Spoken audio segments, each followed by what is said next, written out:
이 시간에는 창업가와 기업가 정신에 대해서 여러분도 함께 공부하도록 하겠습니다. 창업가에 대한 정의를 어떻게 표현을 할까요? 창업가라고 하는 것은 여기 잠깐 볼까요? 창업가의 정의는 앙트러프러너십이라고, 이게 이제 불어에서 나왔습니다. 앙트러프러너십입니다. 앙트러프러너십의 어원은 그 프랑스의 앙트레프러너에서 유래가 됐는데요.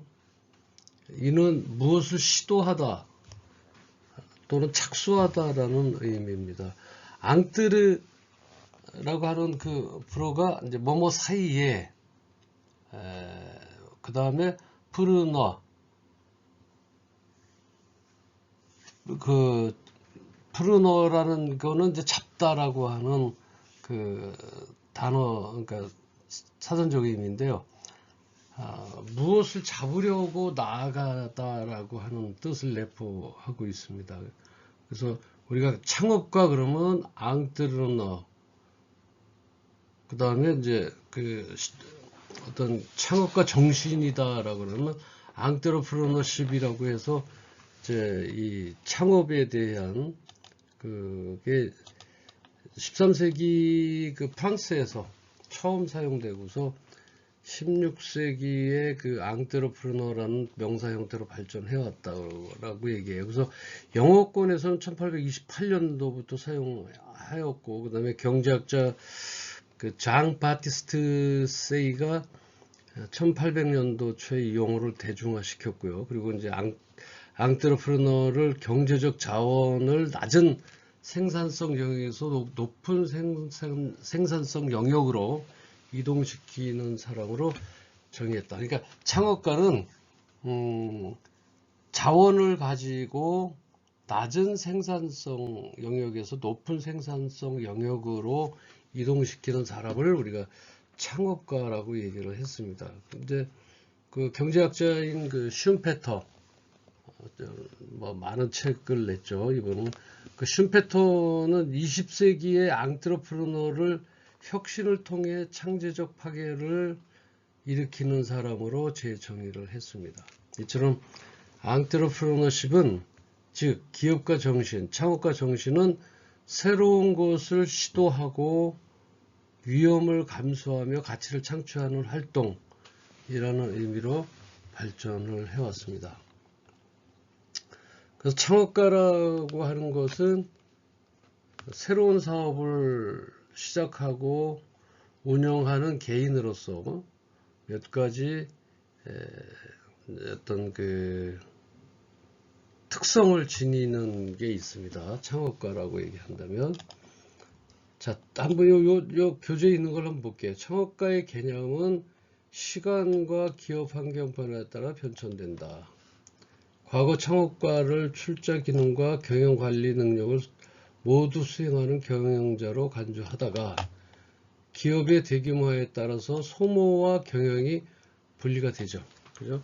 그래서 자본가와 창업가를 구분할 필요가 있게 되는 것이죠. 그래서 우리가 이제 CEO가 나오고 뭐 이제 여러 형태로 해서 소유와 경영이 이제 분리하게 되어 있는 거죠. 그래서 그 소유 개념, 그러니까 소유가 경영자가 곧 소유다 이런 개념이 아니라는 얘기입니다. 창업은 분리의 어떤 개념의 소지가 있다. 또 구분할 필요가 있게 됐다. 뭐하고 뭐가요? 자본가하고 창업가를 구분할 필요가 있게 됐다. 이렇게 이해를 하시면 되겠고요. 그럼 창업가라는 건 뭐예요? 아까 앙트러프러너라는 말로 기업가 정신을 발휘하여 기업을 창업 운영하는 혁신자, 선구자, 모험자로서 개척자 정신을 수행하는 개인을 말한다. 그리고 일정한 수익을 기대하면서 뭘요? 리스크를 감안하고 사업을 일으키는 경영을 하는 사람을 위한다. 그러니까 아까 얘기했던 대로죠. 경제적 자원을 효율적으로 활용해서 더 높은 가치와 수익을 창출하는 그런 사람을 우리가 이제 기업가라고 얘기를 합니다. 근데 그 기업가들은요, 몇 가지 특성을 지닌다고 그랬는데, 보시면 혁신성이라는 건 뭐예요? 새로운 아이디어나 제품, 서비스 또는 비즈니스 모델을 개발을 합니다. 혁신성은요. 위험 감수도 해야 됩니다. 누가? 창업가는요. 어떤 위험 감수냐면 불확실성에도 불구하고 사업 기회를 추구하며 위험을 감수하는 그런 위험을 감수를 해야 된다는 거죠. 누가요? 앙트러프르너라. 곧 창업가라는 사람. 가치를 또 창출해야 됩니다. 어떤 가치냐면 경제적 자원을 효율적으로 활용해서 더 높은 가치의 수익을 창출해야 된다. 아까 서두에도 말씀을 드렸습니다. 낮은 어떤 수익률에서 더 높은 가치와 수익을 창출하게 된다. 그 다음에 기회 포착을 할 줄 알아야 됩니다. 시장의 미충족 수요를 파악하고 이를 사업 기회로 전환해야 합니다. 또 창업가는 뭐가 필요해요? 리더십이 필요합니다. 자원을 조직화하고 사업을 성장시키는 능력을 갖추고 있습니다. 이게 리더십이죠. 자원을 조직화하고 사업을 성장시키는 능력. 이게 리더십이고요. 그 다음에 열정과 추진력이 있어야 됩니다. 사업에 대한 강한 열정과 목표 달성을 위해 끈기를 가지고 나아가야 됩니다. 안 된다고 해서 중간에 쉽게 포기할 수 있는. 그래서 요즘에는 그 리셋 증후군이라고 있다 그래요. 요즘에 이게 아니라 리셋 증후군이라는 게 있는데 요즘에 그렇게 그것을 널리 사용하고 있는 게 지금 현 시점이라고 얘기해요. 리셋 증후군은 결혼을 잘 하고 있다가 리셋을 시켜버리는, 컴퓨터 리셋 하듯이 이혼율이 많이 많아졌고요. 하다가 그냥 바로 이렇게 문 닫아서 또 다른 것으로 좀 더 깊은 어떤 시장 조사와 사업성을 생각하지 않고 생각에 의해서 열었다가 다시 리셋을 시켜버리는 거죠. 그래서 사업에 대한 강한 열정과 목표를 달성하기 위한 끈기를 가져가야 됩니다. 그 다음에 적응력, 변화하는 환경에 따라 빠르게 대응하고 유연하게 전략을 수립할 줄 알아야 되고요. 그런 적응력을 가지고 있어야 됩니다.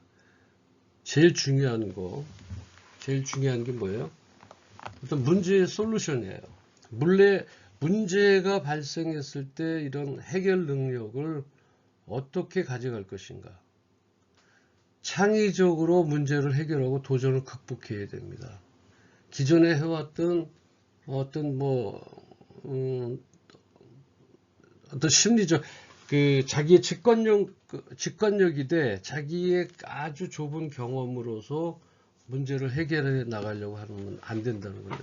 여기에 반드시 뭐가 따라야 됩니까? 창의적이라고 하는 전제 조건이 따라야 됩니다. 창의적으로 문제를 해결하고 도전을 극복하는 것이죠. 그래서 창업가는 단순히 사업을 소유하거나 또 운영하는 것을 말하는 것이 아닙니다. 그것을 넘어 혁신을 통해서 시장의 새로운 가치를 창출하고 경제 발전에 기여하는 핵심적인 역할을 합니다. 그래서 그들은 어떤 불확실성에 있는 거죠. 모든 것이 성공을 이뤘을 때는 이렇게 생각하시면 돼요. 어떤 경기를 해요. 한국하고 예를 들어서 일본의 축구를 한다고 해봅시다. 일본의 축구를 할 때 생방송을 볼 때 하고 그 방송이 그러니까 일본하고 축구를 했을 때 이겼다고 그러니까 생방송을 지켜보는 거 하고 그 다음날 그것을 녹화를 볼 때 즉 이겼다 라고 생각하는 것을 알고 보는 것은 물론 1대0으로 이겼다고 가정했을 때 생방송 보는 사람하고 그 다음날 녹화방송을 보는 사람은 이미 녹화방송은 이긴 것을 알고 있잖아요. 그죠? 그래서 이러한 그 문제 해결 능력에 있어서 창의적으로 문제를 해결하고 도전해 가야 되는데, 단순히 사업을 소유하거나 운영하는 것을 넘어서 혁신을 통해 시장에 새로운 가치를 창출하고 경제 발전에 기여하는 핵심적인 역할을 합니다. 그래서 이제 제가 아까 말씀드렸던 일본을 1대0으로 이겼을 때 생방송을 보는 사람하고 그 다음 날 일어나서 1대0으로 이긴 사실을 알고 방송을 보는 거하고 다르다는 얘기입니다. 이게 뭐냐면 불확실성 속에서 기회를 포착하고 자원을 효과적으로 동원해서 새로운 사업을 성공적으로 이끌어가는 사람이에요. 그러니까 실제적으로 그거하고는 차이가 많죠. 생방송을 봤을 때 이길지 질지는 모릅니다. 그러나 그 다음날 녹화방송을 보는 사람은 1대0으로 이긴 사실을 알고 했기 때문에 사실은 그 창업가는 많은 그 불확실성에서 불안과 초조 여러 가지 것을 갖고 있죠. 그래서 기회를 포착을 하고 자원을 효과적으로 동원해서 또 새로운 사업을 성공적으로 이끌어가는 사업이죠. 외롭죠, 고독하죠. 어떤 뭐 단순히 창업가라 그래서 단순히 사업을 소유하거나 운영하는 것을 넘어가야 됩니다. 지금은 물론 자본가와 경영자가 창업가가 구분되어 있어서 어떤 창업가가 어떤 경제적인 문제로 경영을 못해서는 안 된다라고 하는 얘기죠. 그래서 이러한 그 어떤 성공적으로 이끌어 나가는 그 창업가들은 그 사람 그렇다면 우리가 이제 창업자의 필요 능력 이렇게 하기 위해서는 어떠한 필요한 능력을 갖고 있어야 되는지 한번 살펴보도록 하겠습니다. 이거 지우고 나가겠습니다.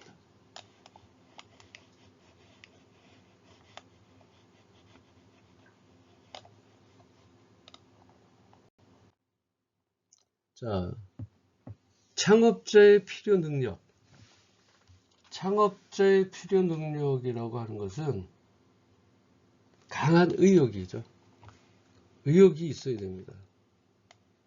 그래야 사업과 일에 몰입하게 되는 거고, 의욕이 없어요.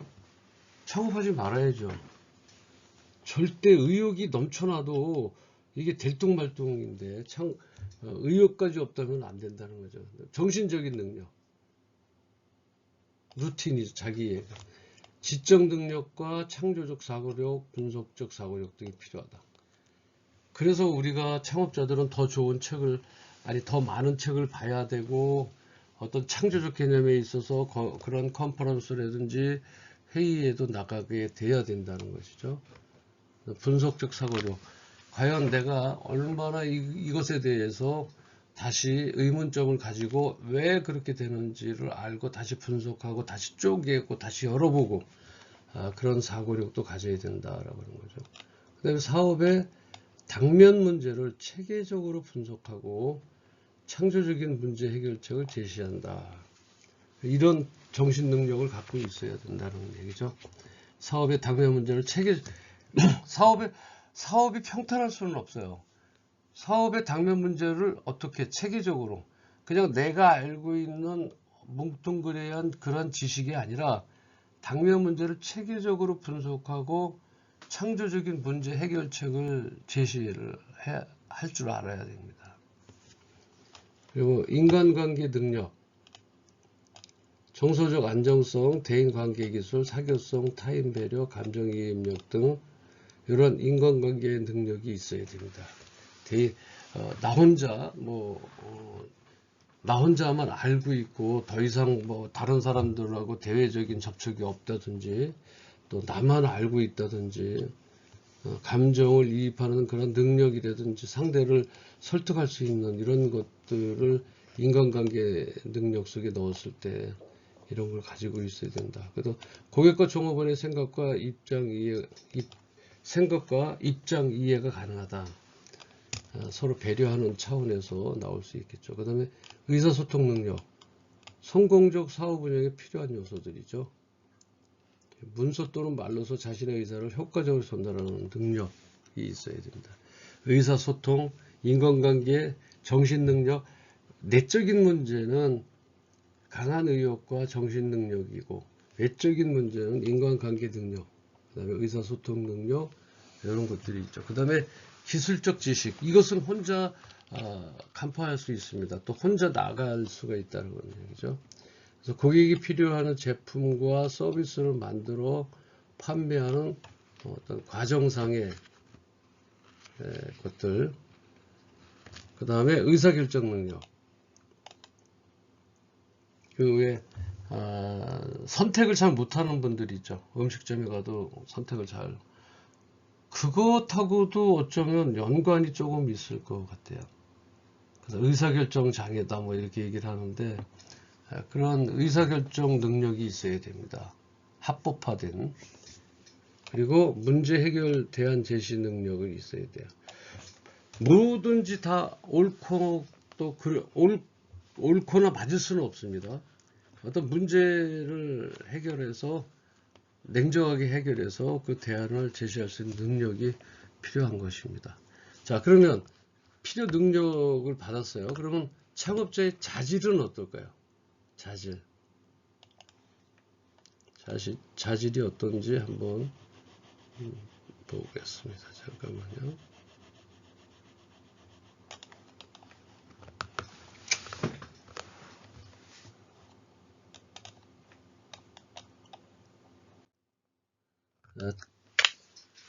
창업자의 자질은 시대에 맞는 새로운 경영 감각. 아까 그랬죠. 우리 창업의 트렌드에 맞지 않으면 안 되겠죠. 창업의 트렌드에 맞는 경영 감각과 그다음에 사회적으로 신뢰받을 만한 교양과 인격이 있어야 된다. 그래서 우리는 어때요? 자주 체크하고 가까워져야 됩니다. 그리고 우리나라 경제가 돌아가는 것도 그렇지만 해외는 어떻게 그 경제가 흘러가고 있고, 내가 속해 있는 이 대한민국이 혼자 홀로서기를 할 수 있는지 없는지도 사실은 봐야 된다는 것이죠. 그래서 시대에 맞는 새로운 경영 감각과 사회적으로 신뢰받을 만한 교양과 인격이 있어야 된다. 그 다음에 장기적인 목표. 그 다음에 장기적인 목표 설정과 이에 근거한 경영활동으로 목표를 달성한다. 네. 그 다음에 세 번째로 보겠습니다. 새로운 사업의 수행에 대한 창의력 및 강한 추진력이 있어야 된다. 새로운 사업이 오면 그냥 이렇게 움츠러드는 그런 것이 돼서는 안 되겠죠. 그런 새로운 사업의 수행에 있어서 나의 창의력, 여기에 있어서 내가 조금 더 뭔가를 해야겠다. 그 다음에 강한 추진력이 있어야 됩니다. 이런 것들. 그 다음에 네 번째, 새로운 사업성 기회의 적극적인 모색 및 투철한 기업가 정신. 이 투철한 기업가 정신 아까 말씀드렸죠. 앙트러프러너십이라고. 이 앙트러프러너십은 기업가 정신으로서 충분하게 좀 구체적으로 어떤 것을 해야 되는지를 알려주고 있습니다. 그리고 지나서 창업자의 과업에 대해서 조금 더 그때가 설명을 하도록 하겠습니다. 철저한 윤리의식과 사회적 책임인식 및 실천 능력. 개처럼 벌어서 정승처럼 쓰라는 옛말이 있습니다. 그렇지 않습니다. 이제는 우리와 함께 더불어 살아가는 것입니다. 고객이 곧 나의 가족이고 나와 동반하는 그런 사람들입니다. 따라서 철저한 윤리의식과 사회적 책임인식 및 실천 능력. 예를 들어서 불법으로 하는 도박 사이트들이 한참 판을 쳐서 거기에서 돈을 벌어서 그 사과 박스에 넣어서 몇십억을 그 감자밭인가요? 어디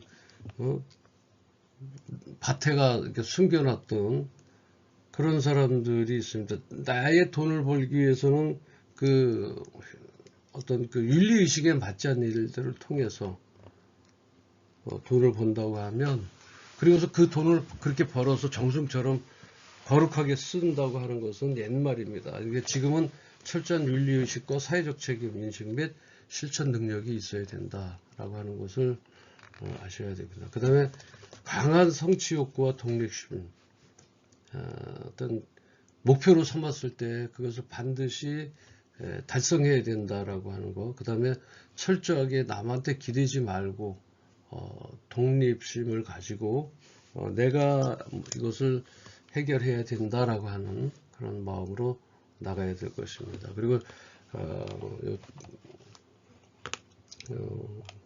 자기 자신에게 요구되고 있는 능력과 자질에 대한 충분한 인식 및 적극성에 대해 우리는 다시 생각을 해봐야 됩니다. 어떤 능력과 자질에 대한 충분한 인식이 있어야 됩니다. 그 능력과 자질을 위해서 본인이 노력해서 그 모든 것을 이루어 나갈 수 있다라고 하는 것이죠. 지우겠습니다. 잠깐만요. 지우고